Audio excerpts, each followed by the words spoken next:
And welcome one, welcome all. It's a early week matchup, a non-conference between the Pioneers of UW Platteville taking on the Firebirds of Carthage College. It's a chilly, windy, rainy, snowy Tuesday evening in Kenosha in beautiful Tarble Arena off the lakefront of Lake Michigan. And it's a nice, right before finals week matchup between two non-conference foes that played each other once or twice before, and it's always a good tune-up as the conference season continues. Hello, everybody, alongside my broadcast colleague, as he's been all season, Eric Elger. I'm Peter Ferreri.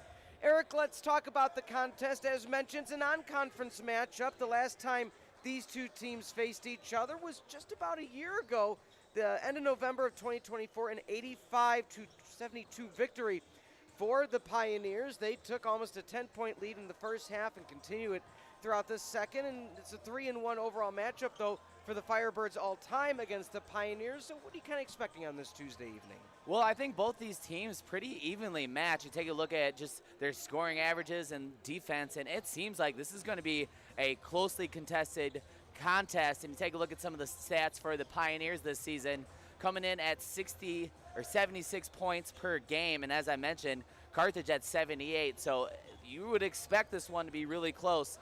And something that Platteville does really well is they get points in the paint.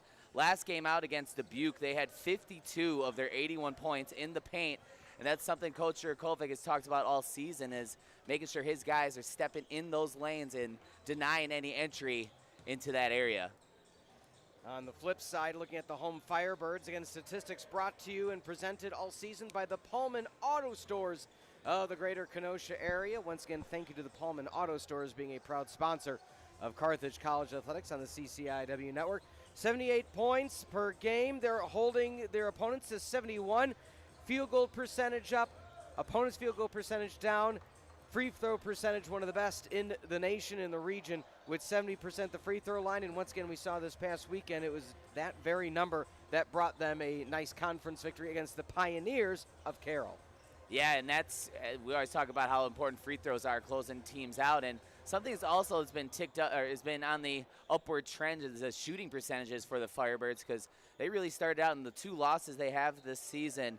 They really did not shoot the ball well, and after the kind of three losses this season, rather, because against Illinois was they lost in overtime. But here, let's take a look at how they did against Carroll, and really it came down to Riley Brooks in the first half going against Michael McNabb. The two of them were going back and forth in that first half, and it was a really entertaining first half for those two players. And then it kind of turned more into the team game, and the benches opened up a little bit, and it was more someone like Ryan Johnson who took over the game at the end. Still only 10 points, but those 14 rebounds seemed like could not have come at more clutch and more crucial times. Four of those rebounds were offensive, keeping possessions alive, and that was a huge factor for Carthage to get over the hump, a team that Carroll really did not go away all game long. That's true, and you mentioned the likes of Ryan Johnson. We'll expound more on him throughout the broadcast, but just such a different role this year, and more so even than his freshman year of play. He's got to be the big, so you're not going to necessarily have the 20, 30-point output, but double-double after double-double after double-double. He's such a key component. Let's jump into now the players to watch as we conclude our pregame show on the CCIW network. Let's start with the Pioneers, and Eric, break down the play of one Max Love. And Max Love, the 6'4 senior, has been a starter for 3 seasons for the Pioneers, a 2-time All-WIAC player, a really solid all-around type of guy. He averages at least a steal a game. He leads the team in assists, shooting from 86% from the free throw line, so he really gets it done and fills up a lot of the box score for his team. And again, third year that he's been starting for the Pioneers, so you expect a lot of experience, and he's someone that they look to all game long. On the flip side, again, these brought to you by the Doctors of Physical Therapy. Players to watch: Riley Brooks, a career game just a few days ago. Well, Riley Brooks, it's hard not to talk about him after putting up 28 points, 6 of 8 from behind the arc that game, and also chipped in 4 rebounds, a block, and an assist. And he is someone who leads the team in shooting percentage. By all accounts, they're one of their best three-point shooters, shooting 80% from the free throw line and averaging close to 19 points a game. So he's been someone that he's carried the rock offensively all season long. Handing it over to public address announcer Justin Corrigan for the national anthem and starting lineups, live on the CCIW network.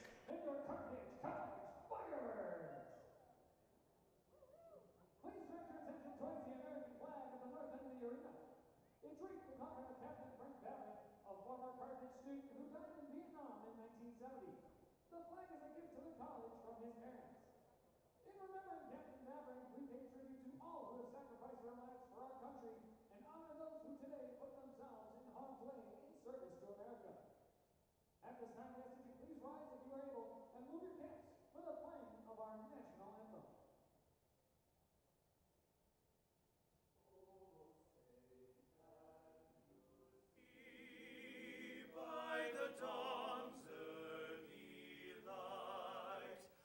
So proudly we hailed at the twilight's last gleaming, whose broad stripes and bright stars through the perilous fight o'er the ramparts which was so gallantly streaming, and the rocket's red glare, the bombs bursting in air, gave proof through the night that our flag was still there.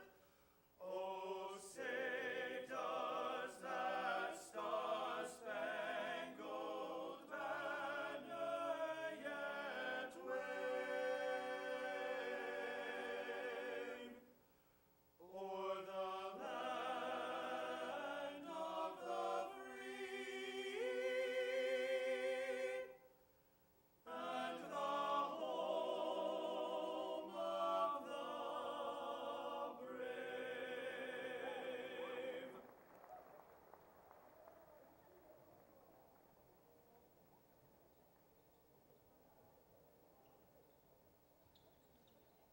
All right, fans, it's time to meet tonight's starting lineups. First, for the visiting Pioneers of Wisconsin-Platteville. At guard, a 6'2" junior from East Moline, Illinois, number 0, Bristol Lewis. At guard, a 6'3" senior from Huntley, Illinois, number 2, Aiden Wazorek. At guard, a 6'4" junior from Fond du Lac, Wisconsin, number 5, Lucas Remaker. At forward, a 6'5" senior from St. Charles, Illinois, number 21, Max Love. And at forward, a 6'8" senior from Waunakee, Wisconsin, number 42, Joey Furman. The head coach of the Pioneers is Jeff Gard. Coach Gard is assisted by Keegan Sheave, Max Cundy, Jim Loneker, and Richie Rosenblum. All right, Firebird fans, make some noise. It's showtime. I wondered what was wrong with me.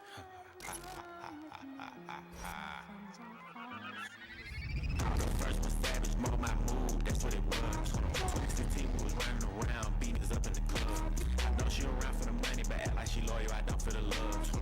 I'm so rich, get bored, might wake up, buy me a car just cuz. It's hard cause she spent the 5, my BB cost me a dub. I got BBLs, I might blush. I ain't with the rap, beat Draco, for the buy, all my ops get touched. We never ran off on no bar, but still be having our cut. And now the starting lineup for your Carthage College Firebirds. At guard, a 6'3" senior from Whitney Young High School in Chicago, Illinois, number 4, A.J. Williams. At forward, a 6'7" junior from Oswego East High School in Oswego, Illinois, number 10, Ryan Johnson. At guard, a 6'5" junior from Ripon High School in Ripon, Wisconsin, number 11, Riley Brooks. At guard, a 6'3" senior from Oswego East High School in Oswego, Illinois, number 15, A.J. Johnson. And at guard, a 6'3" senior from Wakanda High School in Wakanda, Illinois, number 21, Griffin Dawn. The head coach of the Firebirds is Steve Jerichovic. Coach Jerichovic is assisted by Tyler Pierce, Josh Washburn, Brad Emmert, Noah Howard, and Quincy French. And welcome one, welcome all. It's time for CCIW Network basketball, a non-conference matchup on this Tuesday between the Pioneers of UW Platteville and the Firebirds of Carthage College. Once again for Eric Elger, I'm Peter Ferreri. Let's go through the starting lineups now. Brought to you by the CCIW Network. For the Pioneers, head coach Jeff Gars putting Lewis, Ramker, Love on the front court along with Furman. And let's not forget, of course, also starting for them is none other than number 2 was Zorik. As for the Firebirds, Jerichovic mixing it up a bit. A.J. Williams, the Johnson brothers, Brooks, and Griffin Dawn. So Antoine Nesbitt going to be more of a sixth-man role today based on this lineup. Platteville wearing the road oranges with blue numbers and letters, white trim. The Birds with the home whites, the red numbers and letters, black trim. Pass underneath, tipped by Ryan Johnson.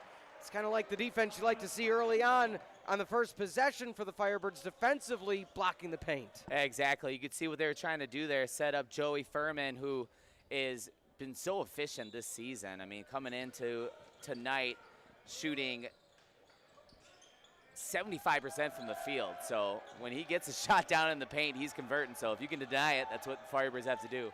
Pulling up for 3, no touch, back rim, too much behind it, and A.J. Williams coming with the rebound and getting his first start of the home campaign. Yeah, making an impact. That was a tough rebound, one of those long rebounds off the miss, and he pulls it in. Mishandled pass on the outlet. Williams has played in all 7 games, a starter throughout much of his career. First start of this year's campaign for him. Blocking up, not much behind it, too soft off the front of the rim for Bristol Lewis. And Bristol Lewis, actually their leading scorer coming in tonight, 17 points a game, and he's also one of those players that likes to get into the painted area. So expect Platteville to attack that all night long. Another turnover by the Birds. They are 0 for 2 on their possessions. Pass inside the paint, a mishandle, poked away. Griffin Dawn tried to keep it in with a acrobatic move to no avail. Still tied at 0, minute 19 into the contest. Make that 18. I was going to call you after that. You know what? Just a second off. We'll leave it. You're a math teacher, so I know. Math is hard. Top of the key, setting up. Soft 2-3 zone by the Birds. Looking for positioning, turning around, right hand to left hand, no good.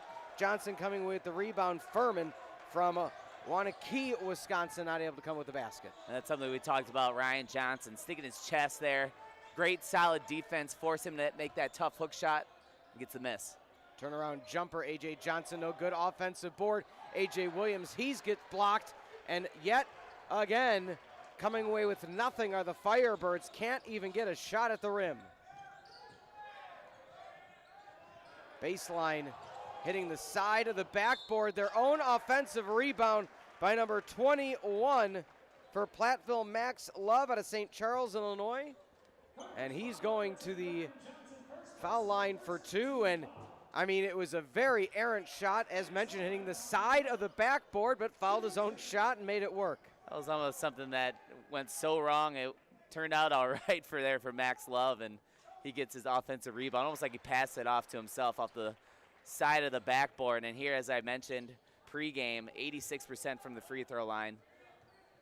So that's right up there with as good as anybody in the country. And he misses the second. Home Firebird fans, if they miss both free throws, they get free cheese curds. I forgot to get my coupon last game. You know what? I did too. I'm sorry to bring it up. We could have had some curds on the way home.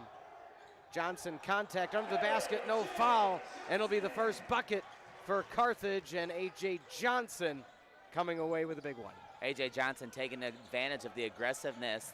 His defender way up off the three-point line, and he just backdoor cuts. Nice finish.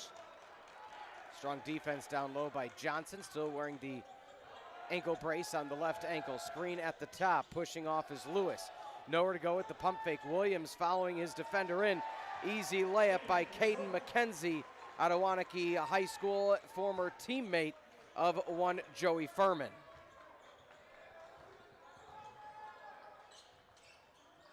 Williams along the left side.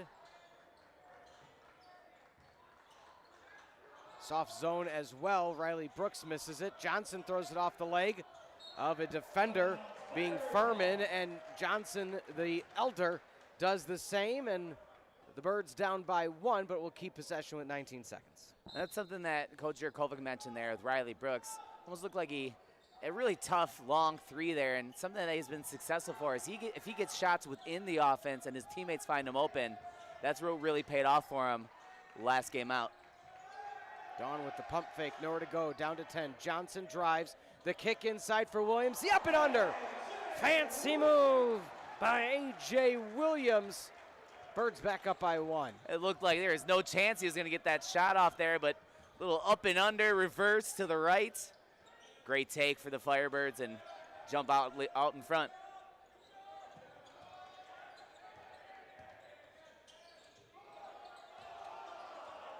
Airs it, hits the bottom of the net. Birds with 1 point lead, chance to extend. Ryan Johnson resets up back to his brother AJ. Again, soft zone on those corners, allowing a three-pointer if they decide to take it. AJ Williams gets his first start of the season, misses the 3. Shot was there. Yeah, that's a good look, and you know, his defender's trying to help there, and he got a little window, but he's not able to connect, but he is a good three-point shooter, has been his whole career. Backing in the defender, one Max Love, the doctor's physical therapy player to watch, and is up to 3 points already for Platteville. Dawn keeps it himself, floats with the right hand, too hard off the back rim. And that's Dawn game. It's been Dawn's game his whole career, really getting in the paint and using his footwork. He's able to slice through. Had a good look there, just not a little strong off the back. Rolls around, nothing going. Ryan Johnson picking up the pace. That's one thing about his speed. He's able to stretch the defense. Freshman of the year in the conference his freshman year. Player of the year last year. Brooks, contact, having a great scoring season so far. Kicks out for Dawn, pump fakes himself. Kick out, Brooks in the corner, that's where he likes it, under 10. Keeps it himself, draws the contact, doesn't get the bucket to fall, but will go to the line for 2. I like what they did there, really grinded out of possession. Riley Brooks is able to get his miss, and then just a two-man game with Dawn there. And yeah, as we saw last game, if you leave Riley Brooks open in that corner, he was lights out from that spot and able to pump fake, get to the rim, draw a foul. We see Nesbitt and Schlesinger about to check into the contest. Free throw up, no good. Rare miss for Brooks. He's a 81% free throw shooter. You know, I think this is kind of the tinkering of one head coach, Steve Jarakovic. Once again, congratulations. A dad for the second time as of last week. But the reason I think the bears mentioning is bench points were a little bit of an issue this season so far. So maybe he's tinkering, saying, look, if I take one of my best scorers, make them the sixth man, and one Antoine Nesbitt, along with Schlesinger, my offense is not going to skip a beat. And we know A.J. Williams is absolutely stellar at the one position, dishing it out where it needs to go and can score when he needs to. Yeah, exactly. And now you got that punch off the bench. And Chris Schlesinger, someone who is Coach Jurkovic has really leaned on this season, transferring over to Carthage, and look for him to make an impact both defensively and offensively. Turnaround jumper, back iron, no good. Ryan Johnson coming with the rebound. Also Schlesinger, happy birthday. It's his birthday week this week. And it's a birthday present for his teammate, the phenomenal A.J. Johnson delivers a trifecta. Birds up by 3. Nice jab step there to get the defender off him, and pops the shot, knocks the 3. And he has been looking better as the season's gone on, really shooting the ball well. Nowhere to go with it. Picking up the dribble was Lewis. Pump fake down low, looking for positioning is Hettinger. And able to come away with a nice shot is number 33, Miles Hettinger, out of Stewartville, Wisconsin. And Hettinger has played a big role, not started, but he's their bench punch. And there's Antoine Nesbitt, just as the doctor ordered. Bench points immediately for the Birds. And there you go, 2 bench players going at it. And Hedinger last game out was 13 points, 10 rebounds, 6 of 9 from the field. So it's exactly what Platteville likes to pull off the bench. But Nesbitt said, hey, I can score off the bench as well. Stuck in no man's land, under 10. Looking for 3, hand in his face, no go. Following the offensive board, another stellar offensive rebound. Aiden Wazorek out of Huntley High School in Illinois. Driving baseline, contact, Brooks staunch defense. Back under 10 on the shot clock. Driving into the paint, floating up, right hand, back iron, no good. Rebound again, Johnson. And something you heard the bench get loud on that stop for Riley Brooks, something that the coach Jurkovic said they've been practicing for the last couple of weeks, staying in front, and he did it there. Johnson double teamed, fouled at the last moment by Max Lucy, the junior out of Keeler, Wisconsin. And Brooks will go to the line for 2. Or excuse me, Ryan Johnson, my apologies. You know, when we look at the bench points for the players for Carthage College, Ryan Johnson, he missed 1 game so far this season, free throw up and good for the 68% free throw shooter. But when we talk about the bench points, Nate Montgomery got that 1 start. He's averaging 2 points a game. A.J. Williams, 4 points a game. Jabe Haith, 4 points a game. When you look at the non-starters, besides Williams and Haith, it's under 2 points a game. So that's that diversification that I think Steve Jarakovic is going to be looking for now, because now we see coming into the game, number 3, Mason Miller, his 5th appearance on the season for the Firebirds. Miller averaging under 2 points a game. He's 1 for 1 from 3, 2 for 5 from the field. 3-pointer, no good. Also in the contest, as mentioned, number 20, Jabe Haith, who's one of those rotational bench players. But now with Montgomery also in the game, it is an all backup lineup in currently, it is a full lineup, backup lineup for the Birds. And I think this is where, okay, Nesbitt now takes charge as the on-court leader. Yeah, and I think, not that, you would try to win every game you play, but with the non-conference, I wonder if Coach Jurkovic a little more open to experimenting with some of the lineups and seeing what he's got here in this bench unit. Montgomery forces a back shot, swipes it away. Caught in the corner, the trap, driving in, looking for contact, and the whistle's going to be called. As head coach Steve Jarakovic confused about where the foul came in, but nonetheless it's on one Nate Montgomery. He's played in all 7 games this contest with 1 spot start for Ryan Johnson. So yeah, there Nate Montgomery, you'd like to see him use the baseline there as a extra defender, because when Hedinger got it, he got just around underneath the hoop, and if Montgomery can put his foot there on the line, he can cut that off and stop Hedinger from getting to the bucket like he has. And as we mentioned, this guy's a tough guy to guard, and strong, and gets to the spots he needs to. Free throw up and good. 12-9 your score. And you need these minutes, as Antoine Nesbitt is one of those key stories. Last season injured very early on in the season, so you had to see who else was going to step up off the bench and lead the charge for the Birds. And it's a next man up mentality, but you need to get some reps for those next men. Birds lead cut to 1. Nesbitt pump fakes, resetting up for Mason. Haith tries to set a screen to the left side, unsuccessful. 2-3 zone again. Haith driving in, tries to pass it to Montgomery. Mason on the near side. He gets covered. Haith tries to step back. Staunch defense again, down to 4. Nowhere to go with it. Throwing it up from the right hip. What a defensive presence for the Pioneers, and with that, A.J. Williams going to come back into the game.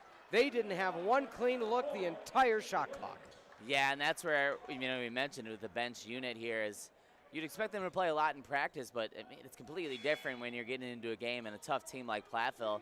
Just looked like they just weren't sure of who to pass and who to pass to when the shot clock was running out, and Haith had to launch it up there.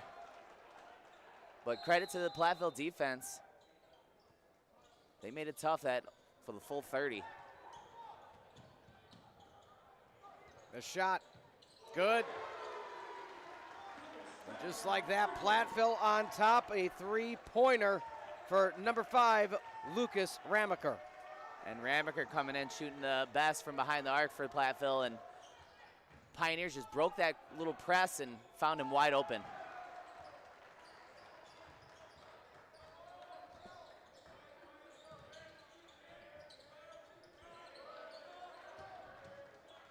Ten and change remaining in the opening half of action. Eric Elger, Peter Ferreri making some contact, a little too much right at the front of the rim, but had all the space in the world was Hettinger. Another thing I think is interesting here at this game is that, I mean, Platteville will be 3-0 in the CCIW if they were in the conference.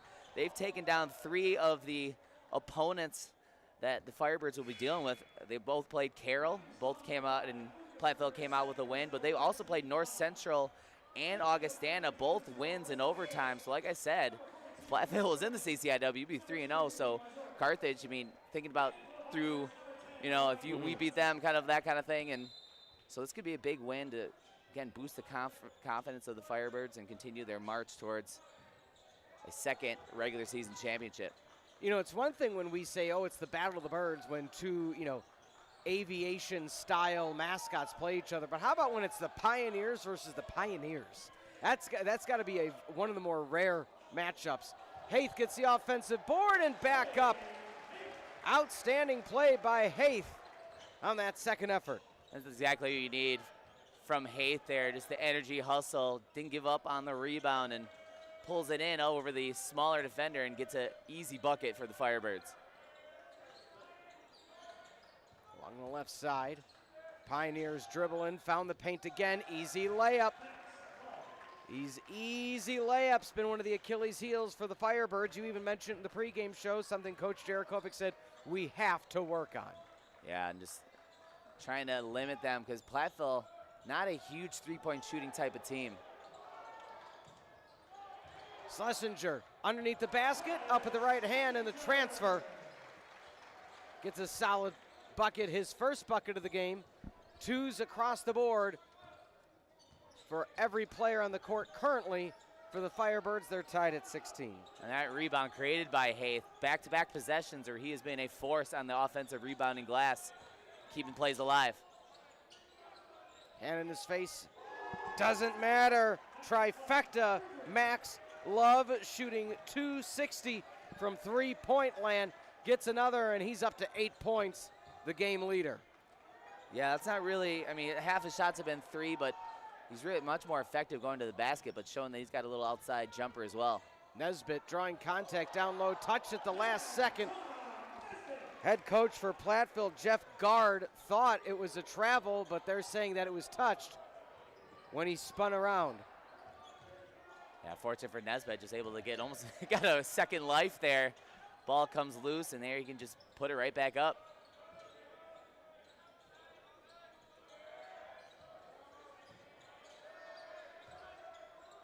Looking for contact, turning around, the behind the back. Schlesinger, outstanding job defensively. They're saying shot clock violation right before the shot was let off. That would have been one of the more unique shots I've seen made with the rotation off the side, and they may go review this. So it's going to be an official timeout. While they review it, we want to remind everybody, if you're interested in attending Carthage College, take the next step in your educational journey with Carthage College. The admissions process is simple. Whether you're an undergraduate, transfer, graduate, or international student, visit carthage.edu/apply for details or contact our admissions team at 800-351-4058 or admissions@carthage.edu. We look forward to welcoming you to the Firebird family.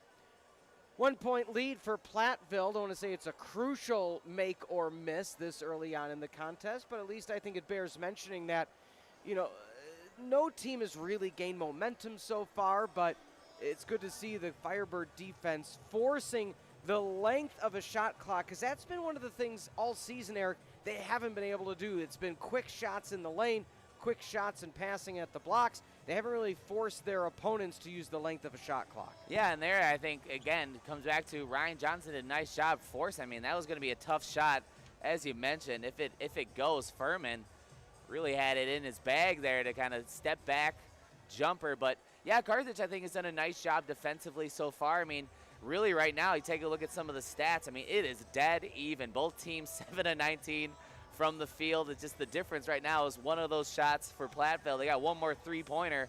Otherwise, the game is completely even. So who's going to be the difference maker on offense? I thought it was interesting to see Carthage go to that bench unit where, I mean, Coach Jurkovic let them go for quite a few minutes, and now returning here with the starters, you'd expect them to nearly close out the half and put the pedal to the metal here, try to close out and get ahead before half. Yeah, minus Griffin Dawn, 4 of the starters in the contest. Indeed, shot clock violation confirmed. And we continue on, 7:20 remaining in the opening half of action, this Tuesday night tilt non-conference. Brooks, it's only a matter of time before one of the best shooters in the CCIW finds his way in the books with a three-pointer. Yeah, just the quick release. I mean, he gets just a shred of daylight and able to get that shot off. And we mentioned one of the best three-point shooters on the team. So if he can get hot and get it going here in the first half, Carthage go on a run. Screen over the top, pump fake fading away.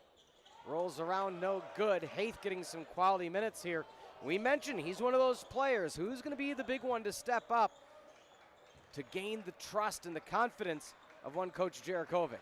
Yeah, I think he's earned his playing time here. Coach Jurkovic just letting it go. And like a play from there. Oh, I was just going to say, nice look from Haith, but Carthage has been coming up empty on a couple of dunks the last few attempts here. Yeah, Riley Brooks missed one last game against the other Pioneers team. Must just be a Pioneer thing. They don't allow you to make dunks. Left hand up, good, finding the easy way in the paint, the 6'8 senior of Furman.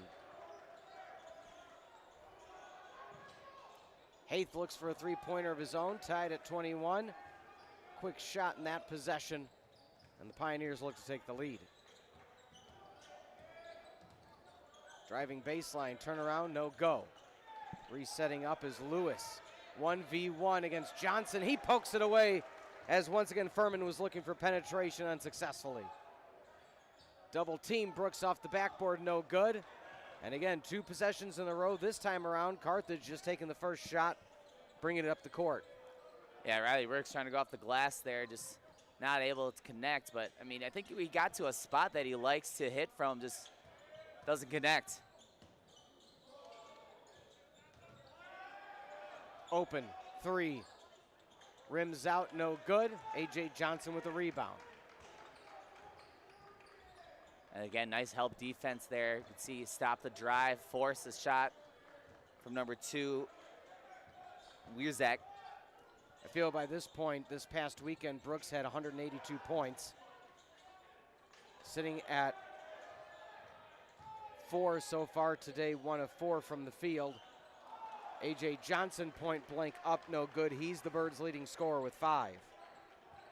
Yeah, this has been more of a slugfest so far.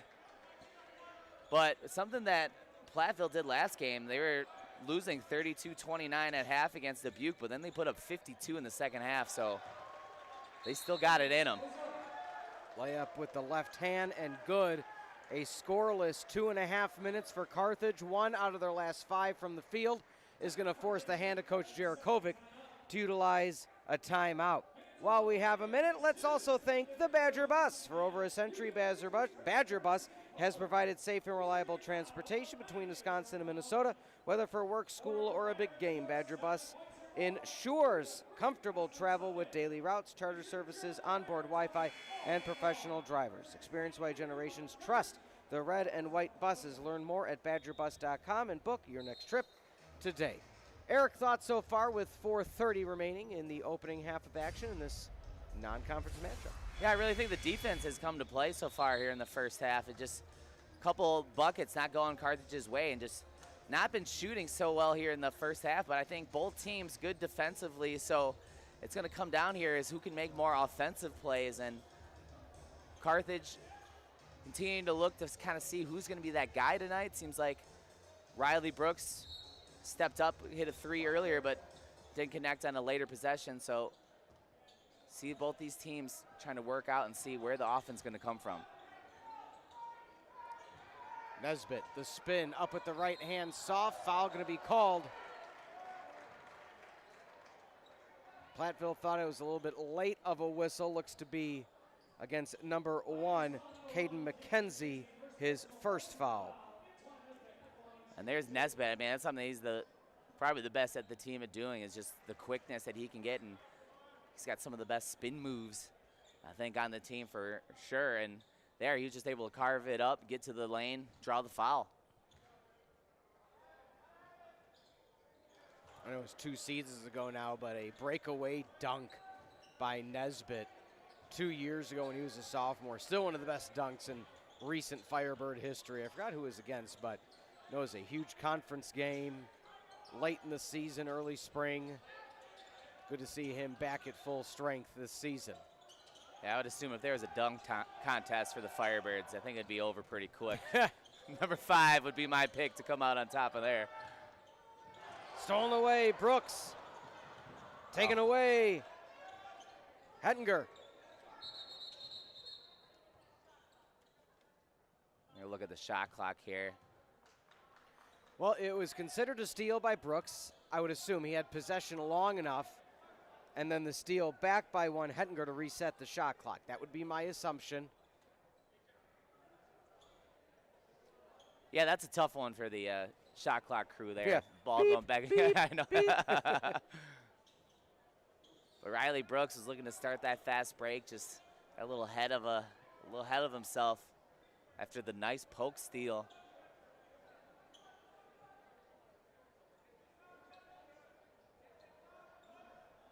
So Coach Jarakovic now asking the officials to converge yet again. And I think they're going to go check it. Coach Jarakovic was not pleased with what he was being told by one of the lead officials. And I'm not quite sure what the discrepancy was, because you would say, okay, well, if it's less time on the shot clock, that favors the Birds. So not quite sure what that conversation was, and it looks like they're going to, we'll just say, check it out. And any thoughts on top of that, Eric? Yeah. We're speculating, of course. And I'm not completely sure what Coach Jarakovic is looking for there, because I'm trying to think of where is he trying to get his team, I don't want to say an advantage, but clearly he sees this as an important call to be made. Yeah, I guess I'm just not sure. And maybe it was a shot clock violation. Okay. Could that have been? So it's going at the shot clock violation, Yeah. so that Riley Brooks play really didn't matter. Yeah, it could have been expiring by the time he got it, so it wasn't potentially, by the time he made contact when attempting the steal, it would have been a violation anyway. So we got a message in to one of our producers to try to get us more intel on that. Okay, so they're claiming, thank you to Sam Boyle, the athletic director of communications for Carthage, also serving as a field producer for us. He says that they have changed and overruled that Riley Brooks never had possession, and so by the time, and a three-pointer answers right back for Lewis, by the time Brooks touched it and didn't have possession, the shot clock expired. It's like, this seems like it'd be one of those things, the NFL, the catch rule. Yeah. He did not make the catch. No, so shot clock violation happens. Ryan Johnson to tie it. Bang! The big man with the big shot with under 3 to go in the first half. We're tied at 26. Yeah, nice to see him get involved there. First three-pointer of the game, and they're going to need Ryan Johnson, big number 10, to contribute. I mean, someone who's averaging near a double-double, so see if they can keep him going. Floater up with the right hand. Good. Platteville starting to roll some points now. Lewis up to 5. Again, that Soft zone getting a little tighter in the last few minutes, forcing the turnover. Platteville, layup with the left hand, almost misses it, but good nonetheless by Caden McKenzie. Timeout by the Birds, 4-point lead for Platteville. Even getting that extra possession not proving fruitful for Carthage. And Eric, while we have a moment, let's thank the BCU Credit Union. At BCU Credit Union, we empower individuals to achieve financial freedom. As a member-owned, not-for-profit credit union serving Chicago and Wisconsin, we offer services like checking accounts, savings, mortgages, and financial planning. Join us at bcu.org and experience a better way to bank. And it just felt kind of, just the feeling in the gym, it feels like a sleepy non-conference game. I mean, just doesn't seem like either team really is. I mean, just based on what you see against conference play, especially like against Illinois Wesleyan just a week ago, it just feels like each team just trying to find their footing, and you can kind of tell just been a little helter-skelter offensively, and the shooting percentage is not quite there, but Platteville have been able to take advantage with Bristol Lewis a couple buckets in a row. And something I thought was interesting about Bristol Lewis, actually shoots better from the three-point arc than he does from the floor overall. So you don't see that very often, I feel. Dawn almost have it. It just was not a confident possession by Griffin Dawn. So out of the timeout, Schlesinger about to check in for Carthage. Pioneers a strong season thus far, 5-2 overall, 1-1 on the road, and a foul called by Carthage. That'll be the first foul on Brooks. Yeah, and that's been a problem here so far. I think big reason why they're down 4, just the turnover battle they're losing. Platteville only 3 turnovers, and Carthage doubled them up with 6. Travel called on one Miles Henger. So an additional update from producer Sam. He said when they did the review, they saw that there was 5 seconds on the shot clock after the miss. So when the shot clock operator reset the shot clock thinking Brooks had possession, they had to time out how many seconds it was before the Platteville player regained possession, and it was 5, so they delineated it would have been down to 0. That's a more elaborate call that we've seen here this season. Yeah, a tough one for us to try to figure out from up here. Yeah. So thank you to Sam for providing the intel. Oh, a little bit of a juke sent Schlesinger sliding in Kenosha. 10 points for Max Lucy.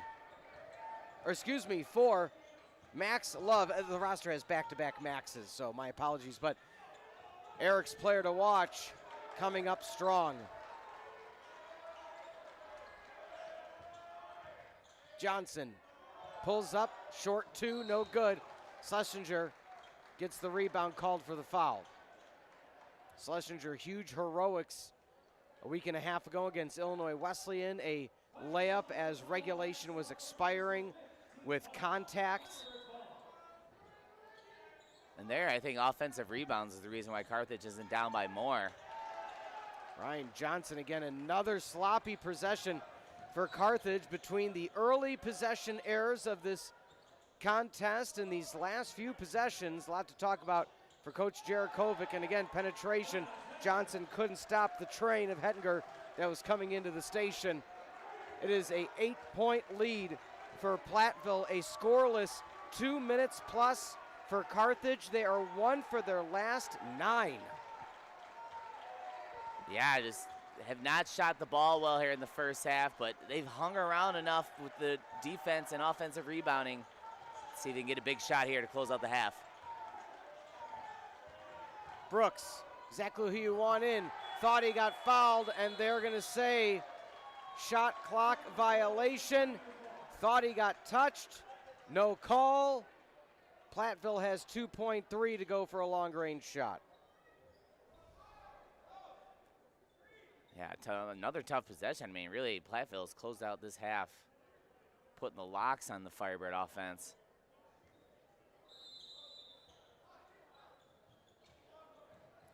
with 2, with 1 from half court. No good. The flick of the wrist. Hettinger couldn't hit the mark. But a solid first half by Platteville.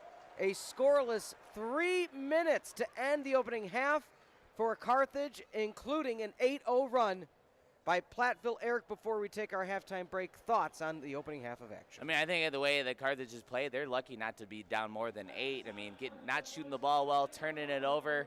Offensive rebounding has kept them in the game, so Coach Jerkovic's going to have to look to see where's the offensive spark going to be in the second half. We'll take a timeout. When we come back, stats, highlights, recaps, more here on the CCIW Network. Platteville leads in the non-conference Tuesday tilt 34-26.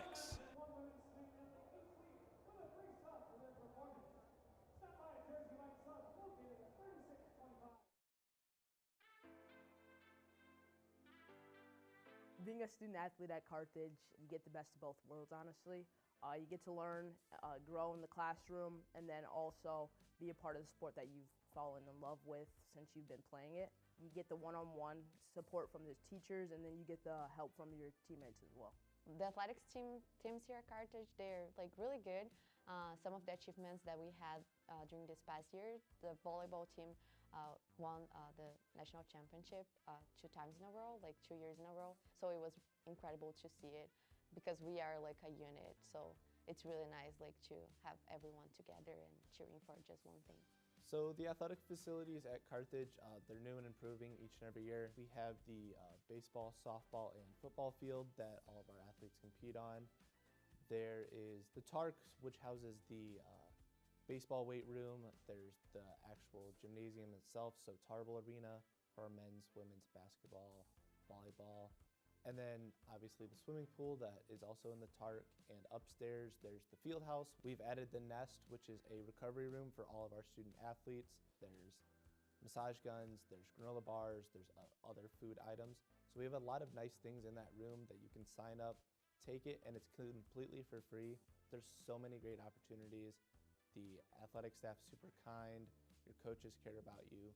There's just so much that goes into being a student athlete that it's an experience I would not take back.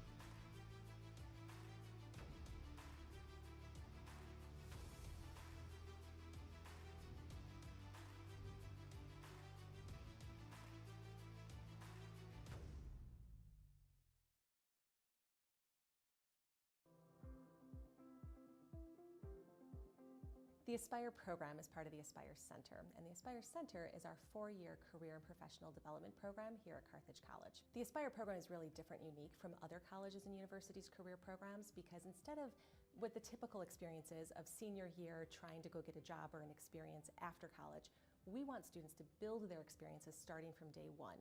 So whether that means going and finding an alumni panel that they're going to learn from an alumni about the career industry that they're excited about, or if it means getting an internship or a research experience that's going to build their portfolio, we want the students to develop and learn who they are so they can really leave Carthage with a very good sense of purpose and understanding before they actually leave the college. Every student that comes to Carthage has their own individual career specialist.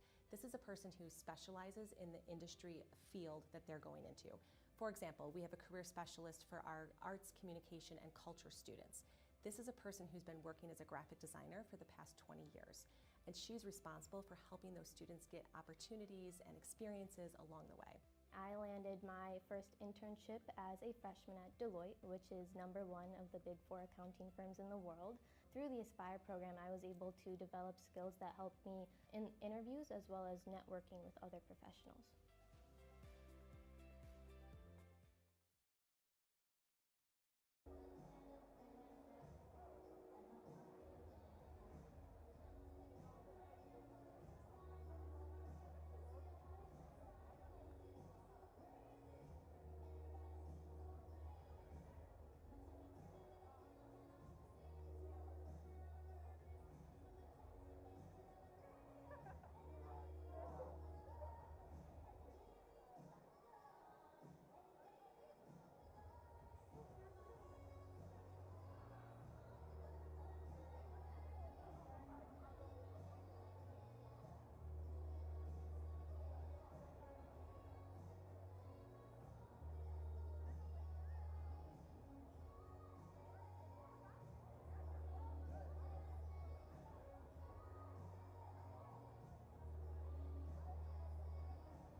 And welcome into the halftime show, live on the CCIW network. Once again, for Eric Elger, I'm Peter Ferreri. Eric, let's crunch down some of the opening half stats of action between the Pioneers of UW Platteville and the Firebirds of Carthage College, once again presented by the Pullman Auto Stores. Yeah, I think if you're a Firebirds fan, not a lot to love in that first half. Just shooting 9 of 30 from the floor, and if you take a look at some of the point breakdown, I mean, Platteville, 12 points off turnovers. Carthage, only 3 points off turnovers. Platteville, 20 points in the paint. Carthage, only 12 points in the paint. And it's not until you get to the second chance points where Carthage has the advantage, 12 to 3. And as I mentioned, that's really, I mean, if they don't have those points, I mean, Platteville's up by quite a few buckets here. So it just seems like with the 8 turnovers, the 4 turnovers as well, I mean, Carthage not clicking at all offensively. So it'd be interesting to see of how they kind of switch that up a little bit here in the second half. Yeah, it's good to see how many rebounds Carthage has, but I think it goes to your point. If you're missing so many shots, you're lucky you're getting that many rebounds, especially in 9-3 differential on the offensive side. Pioneers just shooting that bit more efficiently, you could say. And now let's move over to the second slate of statistics with bench points, and even at 10 apiece, but the point paints the challenge defensively for the Firebirds. Yeah, and I think, I mean, someone like Ryan Johnson's done a nice job of staying tough in the paint, but it's some of those cuts that the guards make. Someone who, like Bristol Lewis, Max Love, they've done a nice job of getting to their spots on the floor. But again, I don't think, you know, the defense too much to blame here for the 8-point deficit. It's just finding that rhythm offensively. So, I mean, we saw Coach Jurkovic mix it up with the starting lineup. I mean, I wonder where if there's someone else is going to dig up off there to see, just to get some momentum going here, because it's just been tough. And it is, I think, you know, part of we've been talking about too. I mean, Platteville, a good defensive team, coached by the younger brother of Greg Guard. So, you know, something that the guard coaching tree, they always pride themselves defensively. And, you know, I think that really game's playing right into Platteville's hands so far. Yeah, you saw as well in that prior graphic, but 10 fast break points, lots of turnovers for the Birds, forcing easy buckets. On the flip side for the Pioneers, especially in that final stretch, again, a scoreless 2:53 and 8-0 run for the visiting Pioneers, and Carthage won of their last 10. Let's look at the leaders for the Firebirds. Nesbitt 6 points, Ryan with 5, A.J. Johnson with 5, Riley Brooks with 4. But how about that, Riley Brooks? We don't want to say the offense starts and ends with Riley Brooks, but 1 for 7, very uncharacteristic for Riley Brooks. Yeah, I mean, he missed 6 shots total against Carroll. Already missed 6 shots in the first half. So Riley Brooks, I mean, he's one of those players who can miss quite a few shots in a row, and then all of a sudden he can't miss. And so, you know, if you're the Firebirds, you really want to see that Riley Brooks, they can catch fire, see if they can get him going a little bit. And something we talked about with him before too is that if he doesn't have to create so much, and if his teammates can get him open, that helps him out tremendously. And it just hasn't really been that many looks for Riley Brooks. And I think if you're Platteville, obviously you're going to key up on the leading scorer for the team, and they've done a nice job of making him uncomfortable so far. We're going to take a quick break for the final 80 seconds before the second half of action. Be right back in a flash. 34-26 on the CCIW network.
Half number 2 about to be underway on the Firebird Broadcasting Network, now part of the CCIW Network. I'm Peter Ferreri alongside Eric Elger. Half number 2.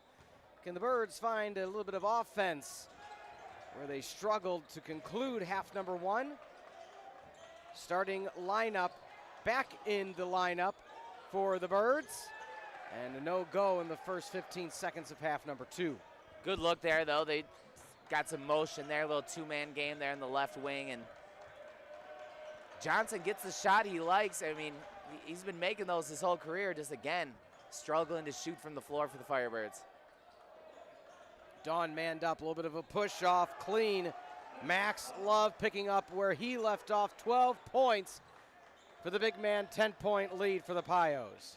Yeah, and Max Love there got really deep into the paint, and Dawn did the best he could staying in front of him, just able to use his body and use that shoulder a little bit to carve out space and connects.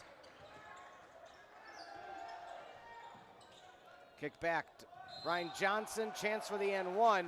He hit the ground hard on the right arm, but able to bounce back up. And you don't want to say any player is more important than another player, but I think the overall value of one Ryan Johnson on this team, kind of second to none. There's no other Ryan Johnson, not only on the team, but in the CCIW. Yeah, and there you can see, like, it seems like they want to get him some looks early on here, and I mean, feeding him. But you know, something that has stood out to me. I mean, I feel like he is not connected on an and one type of play in a while. Don't you feel like he's due for one of those? Absolutely. And in addition to that, it's been a situation where the free throws haven't been falling at as high of a clip he nor maybe Coach Jarakovic would like. That one bounced around and good. So on the evening, Ryan Johnson able to nail some of those down, or 1 of 2, 36-27 your score. Birds back to single digits, but almost taken away at the last moment. Wide open for 3. Lewis got them all. Wide open spaces for Agent Zero.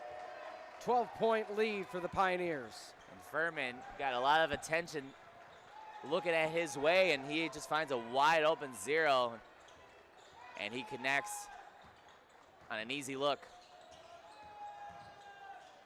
Soft man coverage. That left right from the elbow. Riley Brooks open. I saw there was a little bit of discombobulation, miscommunication defensively for the Pioneers, and that left the one person you really don't want to leave open with a wide open shot. Lewis, line drive 3, no good. A.J. Johnson, a chance to bring it back to single digits. Thought about pulling it himself. Gets it to his younger brother. Ryan Johnson, shoulders down low. Foul going to be called against Lucas Ramaker out of Fond du Lac, Wisconsin. And that was his 3rd foul, so they're going to sub him in for Max Lucy. So both Maxes on the floor for Platteville.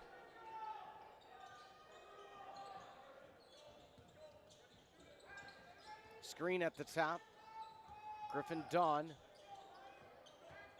Dawn scoreless on the evening thus far. Brooks 1 for 7, 1 for 8.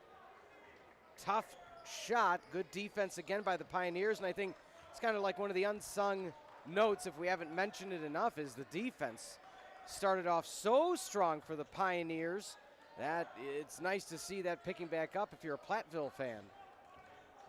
Yeah, they've really made it tough, and I mean, I think if you're Platteville, you'll live with that look that you give to Riley Brooks there. Another layup on the second chance. Stop me if you heard me before. Max Love bucket, 41-29. Yeah, and he's been at the right spot in the right time a couple times tonight as Riley Brooks throws it away there. But yeah, Max Love just feels like he's been able to collect some loose. I mean, that one he missed and shot it off the backboard, picks it up. So opportunistic, and he's been capitalizing and been a tough player for the Firebirds so far. Well, they thought he was going to peel near, and Johnson peeled far. Platteville a chance to extend that lead. Again, Carthage 3-1 all time against Platteville, but the last time they met a year ago, it was a Platteville victory. And my goodness, Platteville having their way right now with the Birds. The double-digit lead is extended to 43-29 lead, up to 14. Timeout on the court. We will keep it here. Camosi Construction, Since 1910, Camosi Construction has built trust in Wisconsin and Illinois. As a family-owned business, they specialize in schools, police, and fire stations, and community facilities. Their commitment to quality and reliability has made them a trusted name in construction. Camosi completes projects on time, within budget, and with exceptional craftsmanship. Learn more at camosi.com. Camosi Construction, building trust since 1910. Eric, as we look at it, Johnson and Brooks both at 6 points apiece, 5 as well as 6 for Nesbitt, but 14 for Love. What you don't have for Carthage, what you have for Platteville is somebody really putting the pedal to the metal right now. 2 for 9 Brooks, 1 for 6 for Johnson. You can't keep shooting at this low percentage and hope to keep up with one of the better teams in the region. Yeah, just Carthage has been just uncomfortable, and I would say even on, any of the shots, they're missing. They're tough looks, and I don't think Platteville has given up much, really anything easy all night long, and so Carthage has really had to work for the 29 points they got so far, and they're just struggling to get ahead of them, and now Platteville playing with a lead, playing kind of coming downhill right at the Firebirds, and to start the second half, already 4 of 6, 9 points for the Pioneers to just 1 of 3, and the 3 points so far for the Firebirds. And just Platteville just shooting again, 51%, Yeah. Carthage 30%. I mean, sometimes you can just point at, they're just making more shots. I mean, it's hard to make it that simple, but it's kind of what's going on tonight. The Johnsons stay in the game with Brooks. Switch up in the front court, Nesbitt and Schlesinger in, so it is primarily an all-offense lineup for Carthage. Nesbitt gets a screen from Johnson. He's double-teamed. Defense peels off as Furman back to Ryan. Schlesinger gets the screen. He tries to cut into the paint. Contact, pump fake, front rim, no good. And a foul going to be called. Looks to be against Schlesinger. And Furman hits the court with authority. And Schlesinger trying to do what he can to muscle that through, but there's Max Love again, defensively this time. And it's something with Platteville is really not there. They don't do a whole lot of, trapping or really trying to gamble defensively. They just kind of pin their ears back and say, come on, come bring it at us, and they've just been stout all night. Left hand up. Ryan Johnson tries to come away with it. Easy turnaround for Max Love. He is absolutely feeling it this Tuesday evening in Kenosha. And there again, just able to find the loose ball and easy pickup for Love. You called it. Eric Elger, the prognosticator of and ones. Ryan Johnson coming away with a crucial and one opportunity to try to salvage these next few minutes for Carthage. Yeah, So they really needed that there. 19-3 run currently for the Pioneers. I mean, that is wild. That goes back into the first half of action and make that 19-4. It's not often that a Coach Jarakovic-led team has that much of a scoring drought, as they went minutes into the second half without finding a bucket. Now we sit 4+ into half number 2. Driving in, the turnaround, solid defense by Nesbitt. He falls for the pump fake, but Ryan Johnson able to come away with the rebound. Ryan Johnson 7 boards already in the contest. Schlesinger, the kick out. A.J. Johnson fading away, no good. Another rebound by Bristol.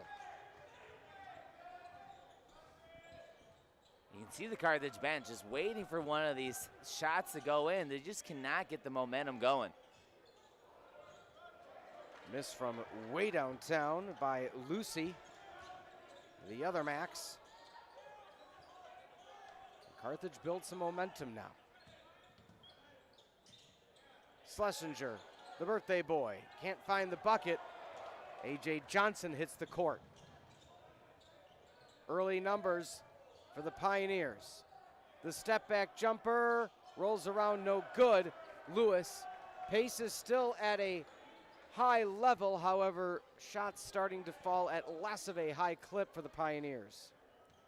Yeah, they really came out guns a-blazing in the second half, and Carthage, you know, maybe they can stem that tide a little bit and get something going offensively their way. Schlesinger backing in, no good. Tries to get the offensive board, nothing going. Shots are there from point blank for the Birds, they're just not falling. Exactly. Good look there for Schlesinger. Is able to get down low, but credit to Platteville. They make it tough on every shot that you take. Johnson tries to swipe it away. Up with the right hand, no good. Johnson comes away with it.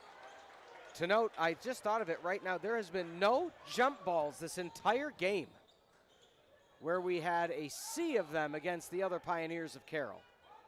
Very interesting, and you can see Ryan Johnson gassed, asked for a sub there, and he's really been carrying a heavy load defensively. Nesbitt backing in, a no-go. And I believe we're gonna have a foul called. As Ryan Johnson, you see, walking very slowly back. And Griffin Dawn giving a spell. That was almost a 7-minute run for the big man.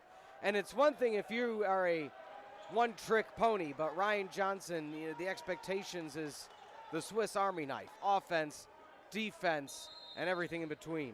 Yeah, it's hard to take him off the floor, but he's giving everything he can to try to get this thing pointed in the right direction. And if you're Platteville, look for them to feed it to Hettinger. See if they can take advantage with Johnson, Ryan Johnson off the floor. Yeah, so it's a small lineup for Carthage. Schlesinger sitting at the 5. Oh, the follow-through dunk. Hettinger rattles the rim. Yeah, there's just not really a big body to get on number 33 there to get the block out, and takes that with a putback dunk.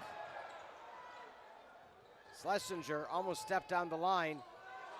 He tries to fall away, and a jump ball forced by number 21. Who else? Max Love, possession. Pioneers. 15-point lead for Platteville. And there's the jump ball you were looking for. But I think you can see Max Love. I mean, you take a look at some of his stats, you know, why he's a WIAC all-conference type of player. I mean, he's averaged around 9-10 points a game, but I think what you're seeing here tonight is he can impact the game in more ways than just one, and kind of really does a little bit of everything well for the Pioneers, and there he shows how he's great defensively as well. Bounce pass to the right side of the key. Turnaround up, no good.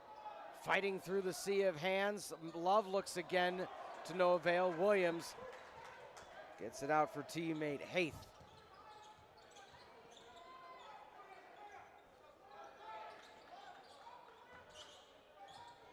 And here it'd be nice to see Nesbitt get involved, see if he can get something towards the basket. Schlesinger tried to force it into Haith, just nothing there with the outstretched length. Blocked by Schlesinger. The bounce pass to Haith. Haith slows down the pace, pulls up for a 2 of his own, airs it. Griffin Dawn can't come up with the rebound. It's a spot maybe you see Montgomery come in soon. On the flip side, Ryan Johnson got about 2 minutes of breather time. The officials telling everybody to calm down a bit.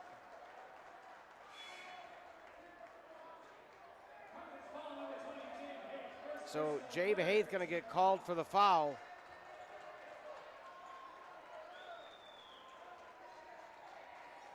And again, we mentioned, you know, last season Montgomery was starting to come on to be one of the rotational bigs. And the absence of one, Nemanja Stojic. And with that being said, though, both teams taking, I believe, an official timeout. 14-point lead for Platteville. A full timeout actually going to be called by the Firebirds to reassess. But while we have a minute, let's take a look at Lamakia Travel, Eric. Dreaming of a getaway? Let Lamakia Travel make it unforgettable. With over 9 decades of experience, this family-owned Kenosha agency offers customized vacations, cruises, and tours worldwide. From tropical escapes to European adventures, their expert agents handle flights, hotels, and excursions for a stress-free experience. Trust Lamakia Travel for your next adventure. Visit lamakiatravel.com to start planning today. 47-32. Ryan Johnson up to 9 points, but 2 for 7 from the field, 9 boards. So 9 points, 9 boards. For all intents and purposes, 1 possession away from another double-double. But the Pioneers started out strong in this second half. Eric, they haven't looked back, and whether it's the rebounds, the second chance points, but more importantly, the lockdown defense, they've not allowed much at all. Only 6 points for Carthage in half number 2. I was going to say, we thought the defense for Platteville was great in the first half. They've found another gear here, and Carthage is 2 of 11, and just really have not found many answers offensively and just not finding good looks. And I think what Coach Jurkovic has mentioned time and time again is that if they can move the ball, they can cut. But, even with doing some of that, it just seems like Platteville's just been a step ahead all night long. Still plenty of time for Carthage to make a run, and should they be able to find a little bit of an offensive run that would immediately get Tarble right back into this contest. Finals week this week. Ryan Johnson, another rebound. So he got, it seemed, less than 2 minutes of a breather. But now's the time if Carthage wants to make another run. You don't want to save it until it's too late and then you've wasted your time. And Johnson tangled up at the top trying to make a screen, and foul called on Max Love. Yeah, I think Coach Jurkovic just can't, risk having him out there off the floor.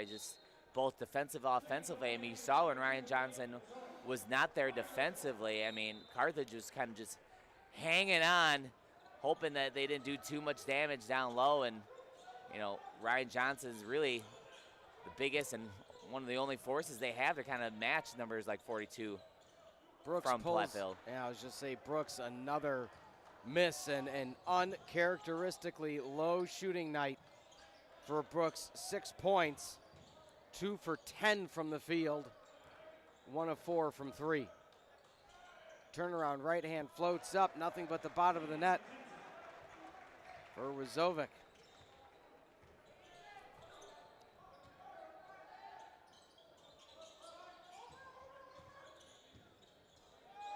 Taken away. Ryan Johnson just kind of shaking his head there, Eric. It's one of those nights you just don't quite know what's happening. You were tied at 26 at one point, and then the wheels just started falling off. And it's just the offense isn't there. And a technical called on Bristol Lewis.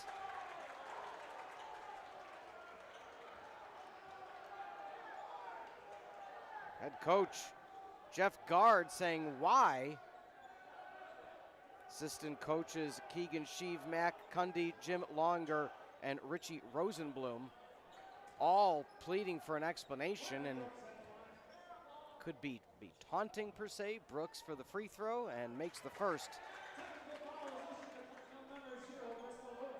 But yeah, first personal and a technical called on Lewis. And if you're Carthage looking for anything to kind of get something going there, maybe this is something that they can springboard off of. 2 free throws by Brooks and possession. See if you can get a 4 or 5 possession, 4 or 5 point possession here. So looking for the inbound is Schlesinger. Brooks taking a seat. Cold evening for Brooks. Next to Williams.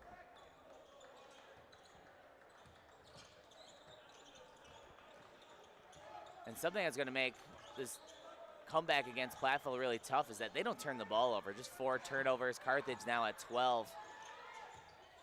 Nesbitt almost has it poked away. Johnson looks for the 3, can't find it. That'll deflect too quickly out of play to the right. And besides the free throws, another empty possession for Carthage.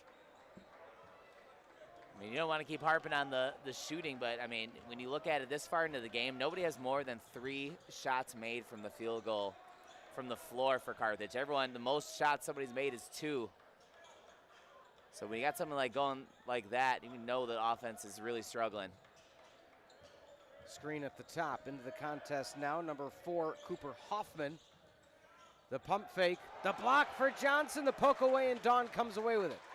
Can that defensive prowess by Johnson be the catalyst to help anybody find offense for the Firebirds?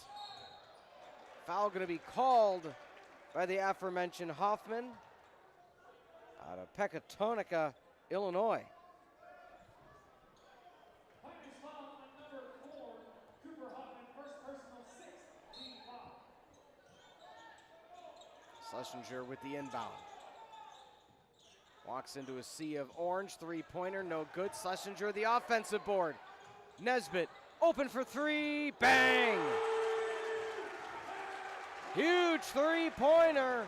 Momentum also slowly shifting back in the Birds' favor. I mean, that's been the only thing Carthage has had going for him so far. 11th offensive rebound there from Schlesinger.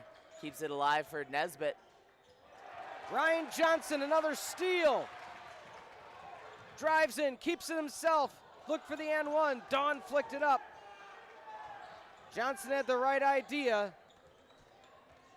Just couldn't finish the job. And a timeout going to be called by the Pioneers, but that's not before. It's a 5-0 run for Carthage in the last minute 30.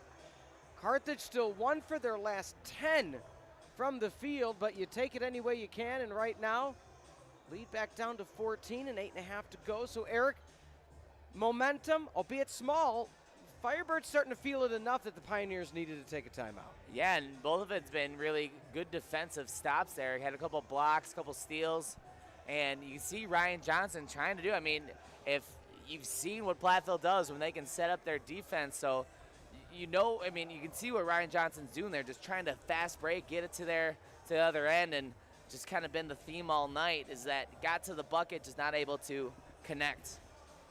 This timeout brought to you by the Stella Hotel and Ballroom. Make the Stella Hotel and Ballroom your home away from home.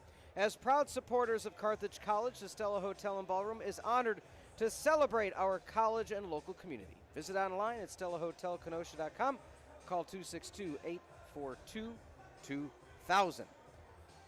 10 boards, 9 points for Ryan Johnson.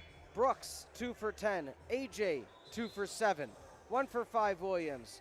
1 for 4 Schlesinger, but Nesbitt 3 for 6. You mentioned it the last time out. I think it's time to be the Nesbitt show right now and force the hand of the Pioneers to defend him and see who else breaks free when that happens. Yeah, just give him a different look. And, I mean, you know Nesbitt, one of the best at beating his man off the dribble, so they need somebody to try to find a hole in the defense of Platteville. Just not been easy to do.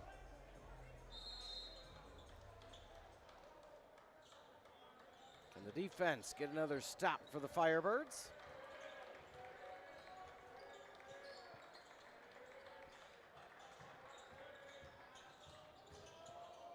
Driving into the paint, easy shot for Lewis.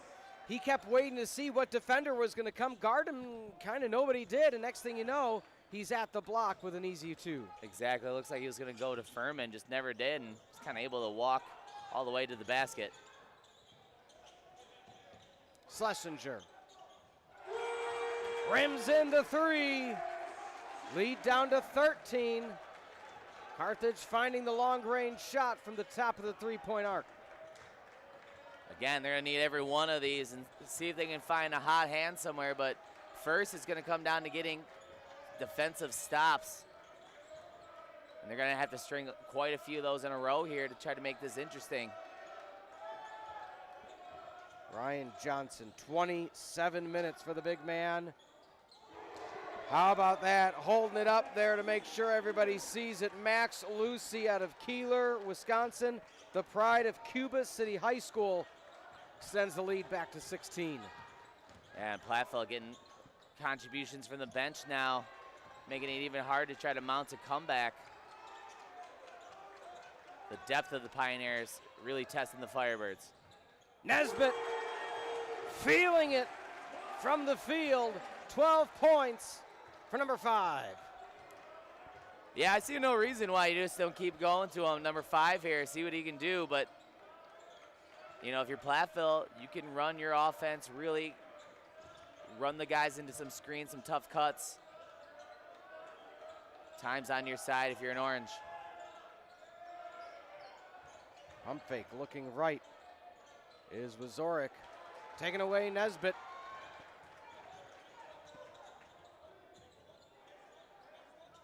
Minus Brooks, an all offensive lineup. Dawn, the hustle player right now. Johnson keeps logging minutes. Can he log some more points? Nesbitt was feeling it. Hits the back of the rim, no good. 56-43, 13-point lead. Birds always look to get it to 10 or less by that 4-minute mark. Can they get there? Easier said than done right now against the defense of the Pioneers. 2-3 zone defensively. Dawn trails off, rotates out. Hits the front of the rim. Foul going to be called, I believe, on Schlesinger. And indeed, that's the case. So Bristol Lewis, again, it's just the Pioneers right now, they're first to the boards, and Carthage is kind of waiting for the rebound to come to them, and Pioneers, they're not taking any chances. We saw it in the first half on the left side of the court, Eric, where, oh, we might miss this shot, we're crashing the boards. Yeah, I think something that said about Platteville, they really don't have like true guards that can't get rebounds. I mean, everyone on the roster for the Platteville seems like they can get some of those tough rebounds, and there another good dish, and another player who's been a handful for the Firebirds, Hettinger. The old school give and go. You can't stop, you can only hope to contain. Lead to 15. Every time you feel that little bit of momentum for Carthage, offensively, Pioneers have just been able to answer back. Nesbitt drives, kicks out to Williams. The step back, 3. Rims out, no good. Ryan Johnson with the rebound, hits the court aggressively. Helped up by his teammates. He's going to shake that one off. Hit right in the small of the back. Ryan Johnson, 30 minutes on the court, Eric. We mentioned getting some rotation early on with some of the bench players. That is not the case in half number 2. Yeah, just really had not been able to get him off the floor, and it's something, you know, Coach Jurakovic's going to have to continue to look at, because, I mean, you can't expect someone like Ryan Johnson, especially with the way he has to play defense. You know, it's a heavy 30 minutes, you know. It's not like he's around the perimeter, you know, he does a lot of work each and every possession. And something to look at here. I mean, now Platteville in the bonus, so Carthage see if they can chip away with the shot clock not running at the free throw line. Ryan Johnson, double-double. Nesbitt with the steal. Going up, almost swat at the last minute. Nice layup for the Birds. They're back within 11. Poked away again by Nesbitt. Antoine Nesbitt taking over, staring down Caden McKenzie. Back-to-back steals, 1v1 in the backcourt. And that's exactly what you're going to need, ramping up the pressure on defense, and number 5 making something happen here. The hook with the right hand, no good. A.J. Williams, lead. Single digits. Tarble. Ryan Johnson fouled, and just as you predicted, Eric, Johnson to the line to shoot some free throws, and they're one of the best free throw shooting teams in the region. I mean, sometimes that's the best way to get around a stout defense is get to the free throw line. I mean, not a lot Platteville can do if they foul. You got someone like A.J. Johnson, who statistically has been one of the better free throw shooters throughout his career, and really they kind of have to be essentially perfect from the free throw line going on out here. And a rare miss for A.J. Johnson. Rare miss for any Firebird player to miss free throws, it seems, but Yeah, it felt like that paused a little, the momentum going in the way. You could almost hear the air go out of the Tarble after he missed that in the front end. Layup with the right hand, bounces around. A.J. Johnson coming up the board. Another foul. Birds will go back to the line again. They can be aggressive.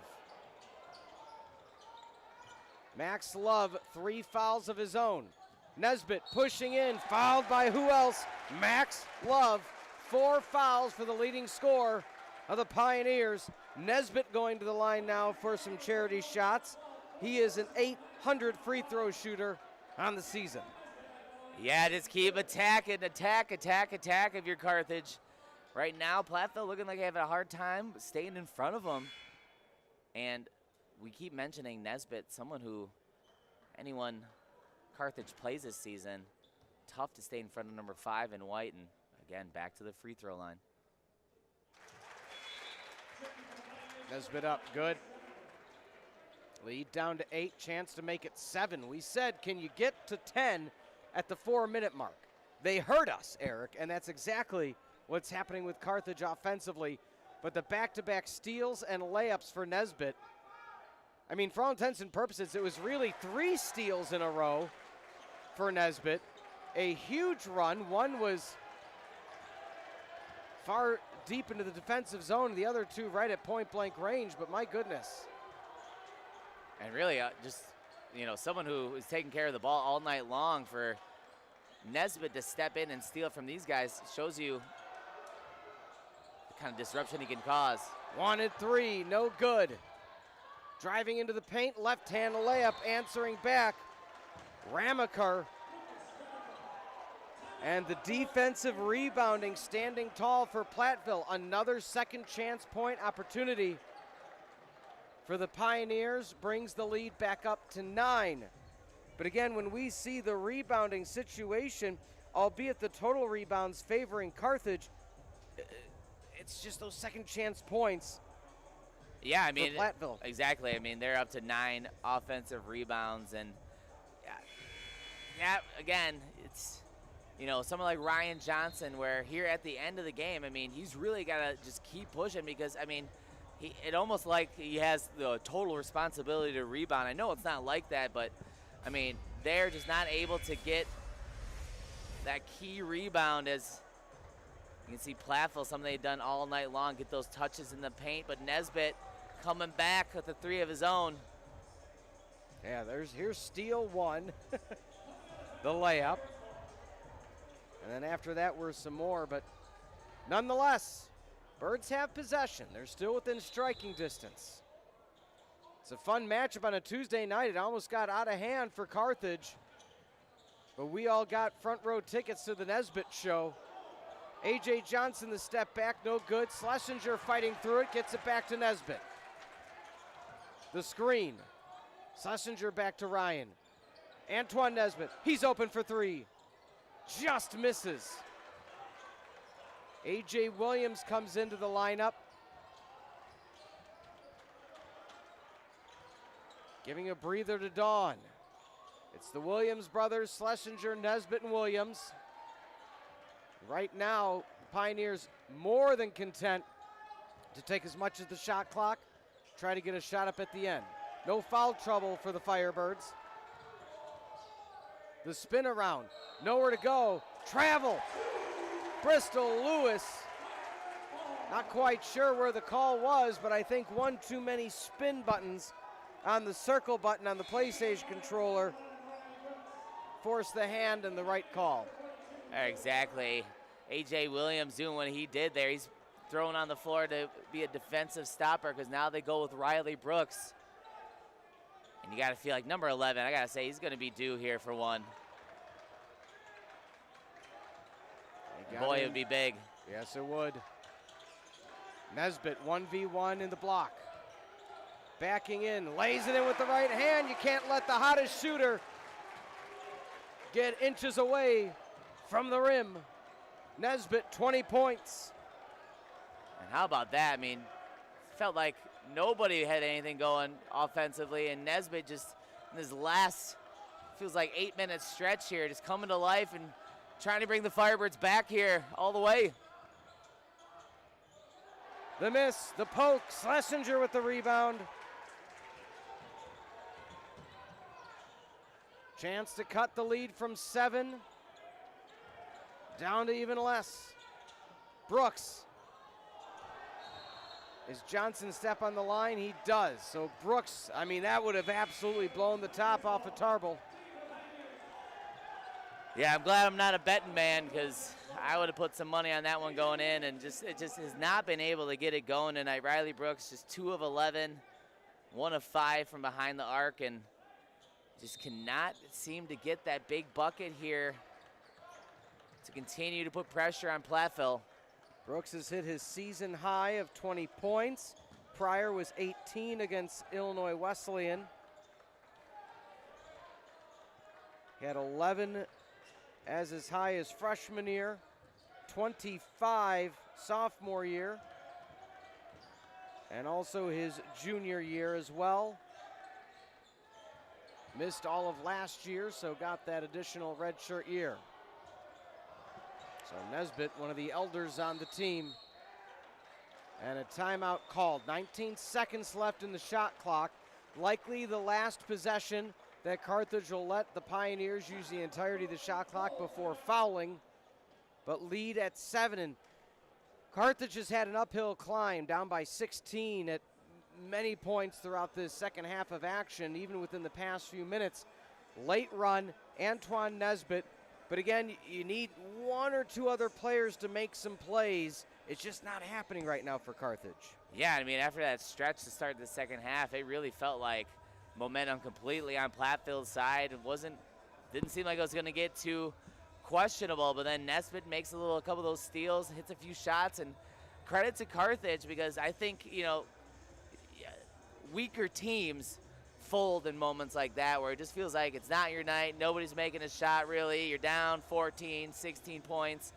I credit to Carthage really sticking around and continuing to push. Well, one thing to look at here is, with Carthage going to have to foul, they're only at 4 fouls, so it's going to be another one of those situations where they're going to have to foul, inbound.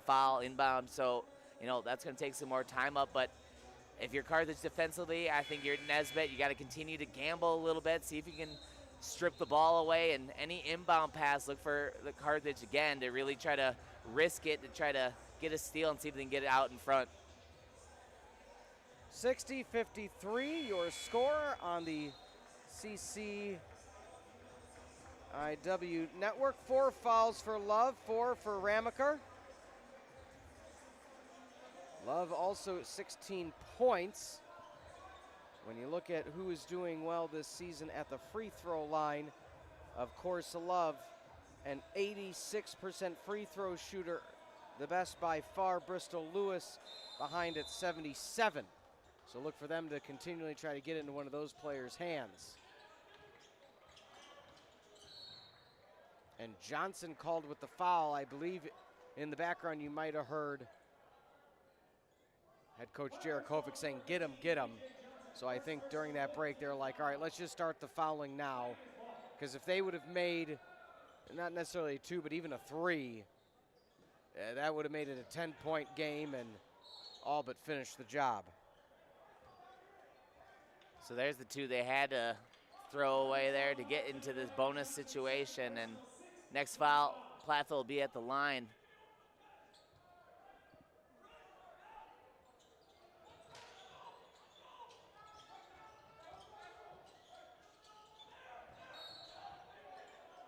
Coach Jarakovic vehemently saying, go, go, go, and there just wasn't fouling.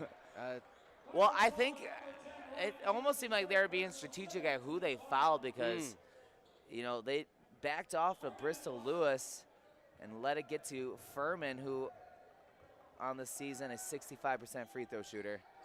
And misses one there. You'll take it.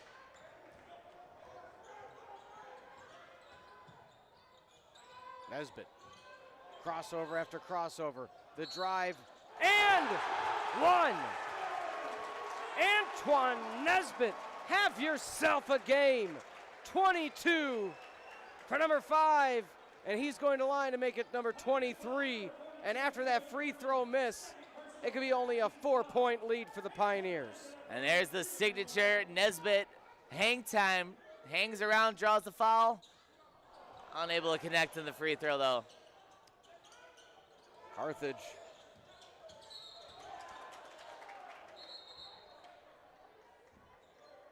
You know, it's so unique of a situation, Eric, especially based on what you and I saw last year. You just expect them to make every free throw. You don't even expect them to miss any, let alone today they're only shooting 76% from the field. You may say, Peter, only 70%. The Pioneers are shooting 60%. You expect them to make every one because that's just that type of team that the Firebirds are. And while it's not realistic, I mean, you think, 76%, not terrible from the free throw at all. And really, to have that type of free throw discrepancy, a lot of times if you can make more free throws than the other team even attempts, that can be a recipe to win a lot of games. Unfortunately for the Firebirds, not tonight, but you still got some interesting plays to be made here if you can continue to get them to miss a couple. But you're at the point where you're going to have to let it ride from behind the arc unless Nesbitt gets to the bucket quick. But it's going to be hard to kind of keep trading twos here at the end of the game. Lead at 5, so likely going to the free throw line for the remainder of the game, as has kind of been the case so far. I think you bring up a great point, like press defense as much as you can, make them force it to get into the hand of somebody who's maybe not as accurate from the free throw line. Try to see what happens.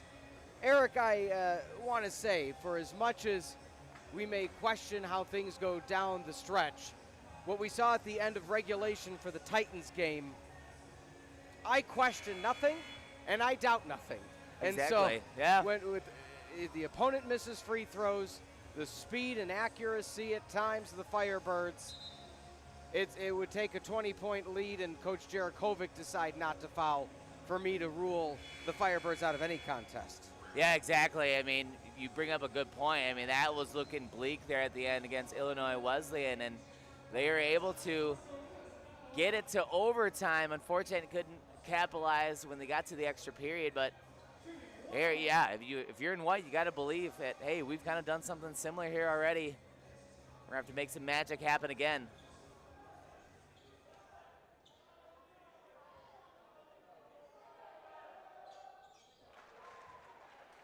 Up and good for Lewis. As mentioned, he's one of the 2 best free throw shooters on the team, 77%, an extremely good number. 31 free throws for him, the most out of any player for the Pioneers.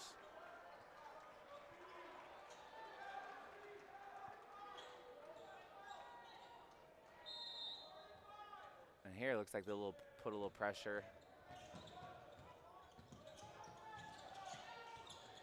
Nesbitt drives, lays up, right hand good. Same story. The speed of Nesbitt, 1 away from his career high at 24 points.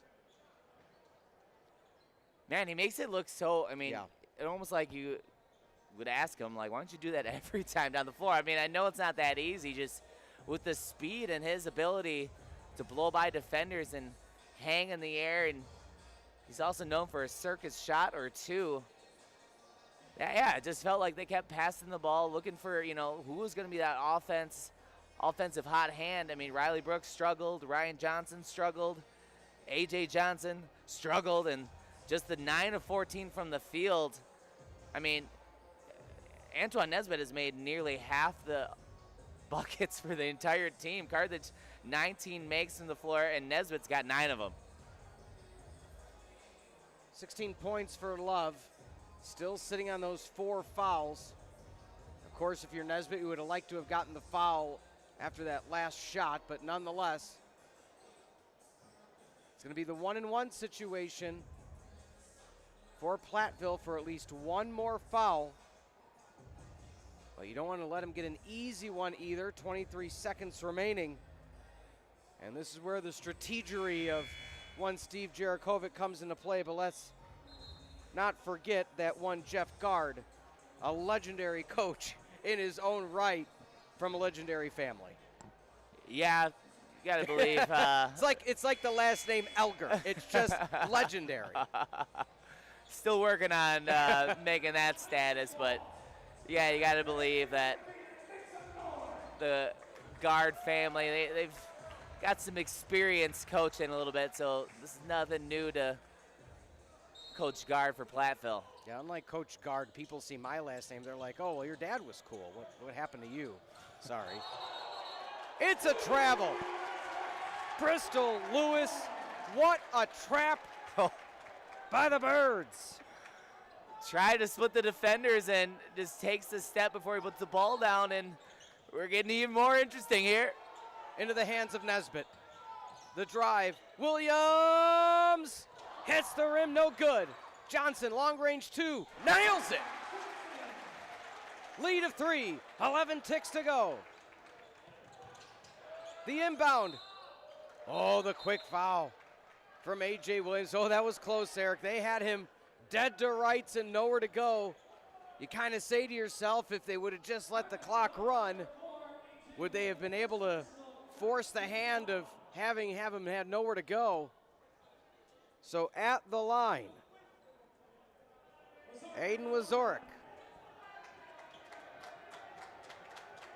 11 from 16 from the free throw line. Birds need a stop to keep it a one-possession game. Can he miss it? He does. Johnson with a rebound. A three-pointer to tie. The screen, the kick, the throw back in. The opportunity was there for the Birds. Nesbitt threw it a bit too far for A.J. Williams, who is open for the tying 3. Too far out of play.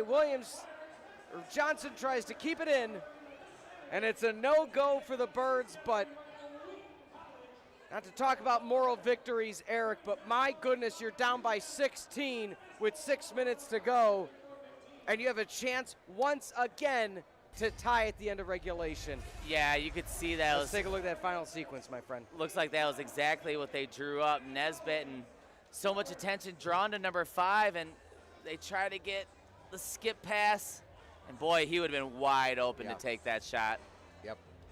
So, tough ending for the Birds, but resiliency, resolve, that's the fight, and we'll talk about that as Steve Jarakovic, head coach of the Birds, will join us in just a few moments in the post-game show.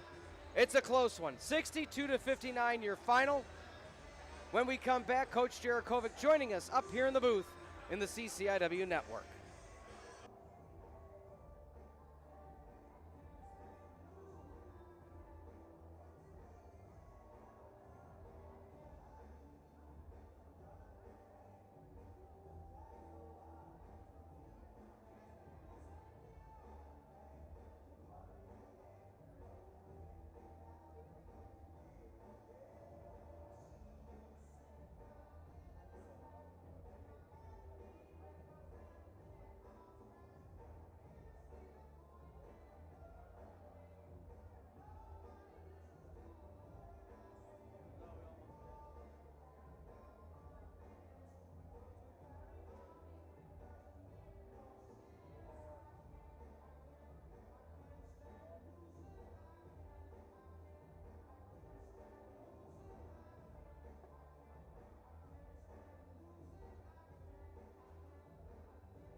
Welcome into the post-game show on the CCIW Network. Once again, I'm Peter Ferreri alongside Eric Elger, joined now by head coach Steve Jarakovic.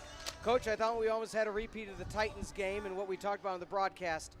The resiliency your team shows, you can never count this team out, albeit it wasn't the end result you wanted. I mean, down by 16 at some points, and you bring it in with a chance to tie. Talk about it. Battle to the end. Proud of this group, and too little, too late. It really was. I mean, we wanted to make this game at our pace, kind of us get after them, more on the perimeter, not let that be comfortable, and by the time we did it, it was more scramble mode, and we started fighting, we started battling, and give them credit. They're a heck of a basketball team. Coach does an awesome job with them. They're big. They got two posts that are out there the entire time to kind of lead the way and give them an outlet when you do pressure on the perimeter, but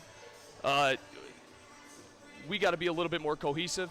We got to play a little bit more together in certain points, too. At the end of the game, that last 8-minute stretch when the ball's just flying around, it's getting side to side, we're going to the offensive glass. I think we won the boards today.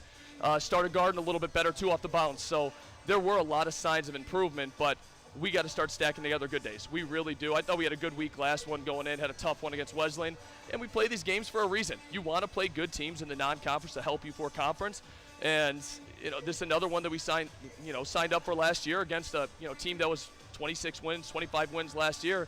So you want to play the best teams that you possibly can in the area. It's going to help us in the long run, but just disappointed it took us a little bit too late to sort of figure it out.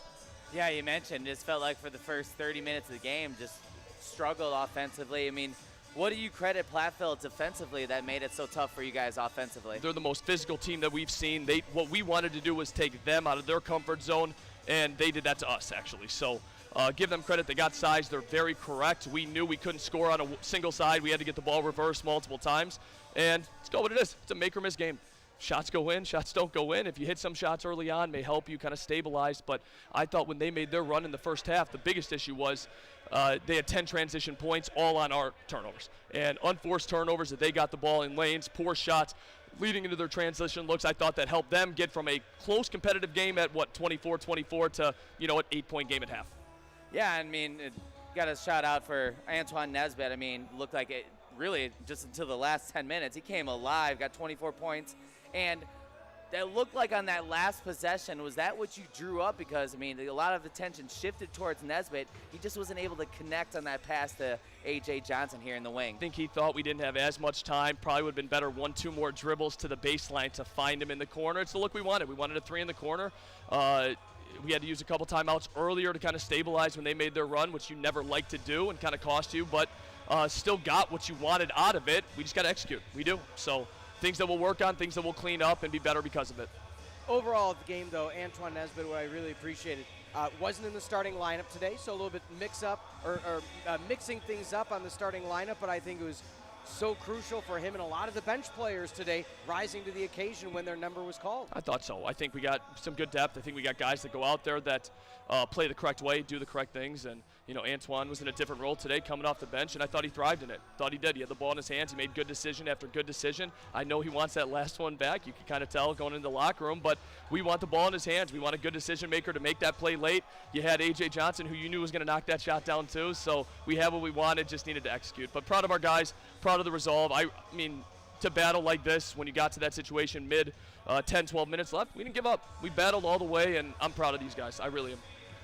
Timeout tomorrow for finals, and then Correct. you pick things back up Thursday. You got the Thunder right back in the CCIW battle this Saturday afternoon. What's it going to look like? One of the best offensive teams in the country. They shoot the ball. I think they're 51 from the floor, 42 from 3. They have 4 guys out there, 5 guys that can space and shoot the ball. One of the best players in the conference, it's Soren Richardson. It's going to be tough. It really is. Like every single game in this conference is going to be here on out. We got to come back to work on Thursday after a day of finals and really lock in and clean up a lot of the little things that I think will help us in the long run.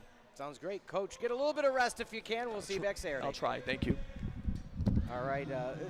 Truer words have not been said by Coach. They had the look they wanted at the end, and I think it speaks volumes to the style of coach he is and the style of players he has, saying that Nesbitt disappointed in himself that pass wasn't there, and the confidence that, hey, if you get it there, Johnson's going to make it, and we're going to overtime.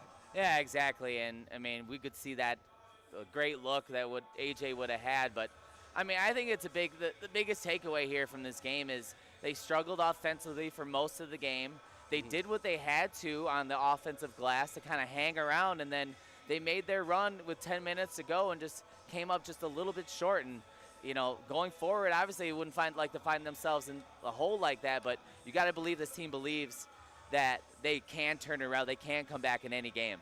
Yeah, let's look at some of the final numbers. 62-59 again. Platteville, a huge win, holding on in terms of non-conference battles. Looking at the field, 26-61 for the Pioneers, 5 for 15 from 3, 41-37. I mean, really at the end of the game, again, these stats brought to you by Pullman Auto Stores. Eric, it really evened out in the last 8 minutes plus of the game.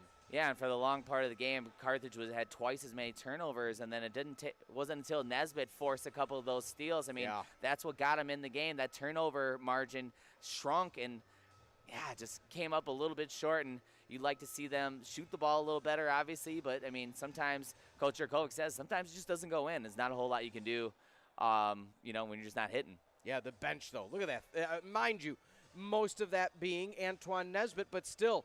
That was, it seemed, Coach was hinting at the point of having him come off the bench in a different role, and he did an excellent job there. And you saw 10 fast break points at half, 0 for the Pioneers in the second half. So things really shifted. It took a while, but it finally got to where it needed to go, and that's that confidence they're going to have going into the future.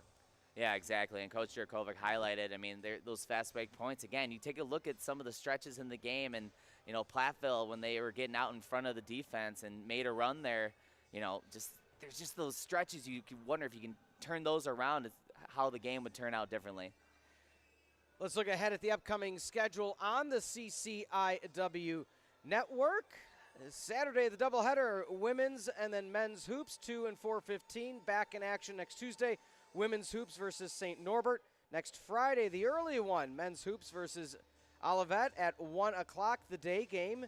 And then Tuesday, December 30th, after the holidays, before New Year's, Benedictine taking on the men's program, all on the CCIW network. Once again, we want to thank you for being with us this Tuesday evening in Kenosha, a non-conference matchup.